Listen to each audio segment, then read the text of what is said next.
The year is 1941. The world is engulfed in war. Nazi Germany, under Hitler's iron grip, dominates mainland Europe. Its blitzkrieg tactics have shattered the armies of France, Poland, and others. The Battle of Britain, however, has just ended in failure. The Luftwaffe, despite its might, could not break the RAF. Britain, though battered, remains defiant. Hitler's ambition, however, knows no bounds.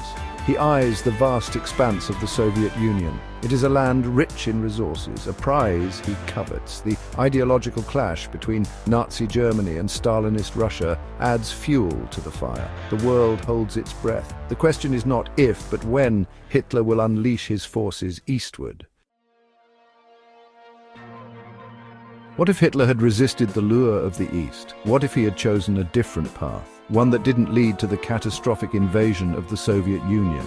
What if instead of turning on Stalin, he had consolidated his gains in Western Europe, strengthening his hold on France, Belgium and the Netherlands, and fortifying his Western front? The possibilities, while purely speculative, are intriguing. Historians have long debated these alternate histories, imagining a Europe reshaped by different strategic decisions. One path might have seen Hitler focusing on North Africa. By securing the Mediterranean, he could have disrupted Allied operations and gained a strategic advantage. Securing the Suez Canal would cripple British supply lines. This vital waterway was the lifeline for British forces, and its loss would have been devastating. It could also open a path to the oil-rich Middle East, vital for a prolonged war. Control over these resources would have provided the fuel needed for sustained military campaigns. Another possibility is a continued assault on Britain. The Battle of Britain was a turning point, but what if Hitler had committed more resources to this effort? With renewed vigor and resources, perhaps a successful invasion could be mounted. Operation Sea Lion, the planned invasion of Britain, might have become a reality. Subduing Britain would be a major blow to the Allies. It would have changed the course of the war, potentially leading to a very different outcome. A third, and perhaps the most unsettling scenario, involves a negotiated peace.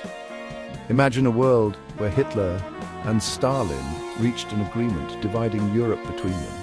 A Europe under Nazi domination, while unthinkable, was a real possibility in those dark days. The consequences of such an outcome would have been profound and far-reaching. Without the Eastern Front draining its resources, Germany could have created a formidable fortress Europe. Resources from conquered territories would fuel the war machine. The Atlantic Wall, Hitler's defensive line along the western coast, could have been made even more impenetrable. This concentration of forces would pose a significant challenge to any Allied invasion attempt. The English Channel, already a formidable barrier, would become even more daunting. The cost in lives and resources to breach Fortress Europe would be immense. Section 4. The Allies' Dilemma: Shifting Strategies in a One-Front War.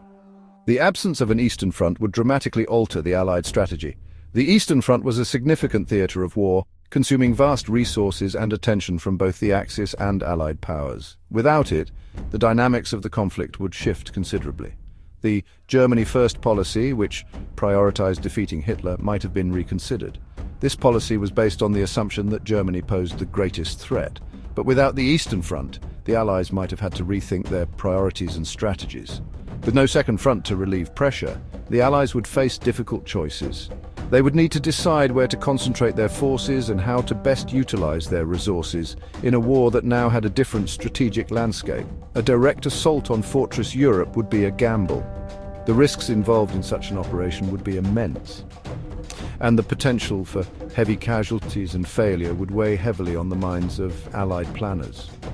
The risks, as mentioned earlier, would be enormous. The destruction and devastation that could result from a failed assault would be catastrophic, not just for the military but for the civilian populations as well. An alternate strategy might involve striking at Germany's periphery. By targeting less fortified regions, the Allies could potentially weaken Germany's overall war effort and create opportunities for further advances. Attacking targets in North Africa or the Balkans could weaken Hitler's grip on Europe. These regions were strategically important and could serve as launching points for further operations into the heart of Nazi-controlled territory. The development and deployment of the atomic bomb would also be influenced. The urgency and focus on creating such a weapon might have been different in a world where the Eastern Front did not exist. With no Soviet threat in a post-war world, would the US have been as motivated to develop such a devastating weapon? The geopolitical landscape would be vastly different, potentially altering the course of history and the nature of future conflicts. Section 5. A world reshaped. Speculating on the post-war order. The ramifications of a world where Hitler never attacked the Soviet Union are profound and far-reaching. This single decision could have altered the course of history in unimaginable ways, affecting millions of lives and the geopolitical landscape of the entire world. Would a Nazi-dominated Europe have eventually emerged from the ashes of war? The potential for a prolonged Nazi regime raises questions about the fate of democracy and freedom in Europe. Or would internal pressures and external resistance have ultimately led to its downfall? The resilience of resistance movements and the determination of the Allied forces played crucial roles in shaping the outcome of the war. The fate of the Soviet Union is another intriguing question. Without the immense strain of the Eastern Front, the Soviet Union might have pursued different strategies and alliances. Would Stalin's paranoia have led him to lash out at his neighbors? His unpredictable nature and desire for control could have sparked conflicts in other regions. Or would the Soviet Union, spared the horrors of war, have continued its own path? A more stable Soviet Union might have focused on internal development and industrialization. The post-war balance of power, the very shape of the world as we know it, hangs in the balance. The formation of new international bodies and alliances would have been influenced by these alternate outcomes. It is a stark reminder that even the smallest decisions, or the absence thereof, can have monumental consequences. The ripple effects of these decisions continue to shape our world today, reminding us of the delicate nature of history.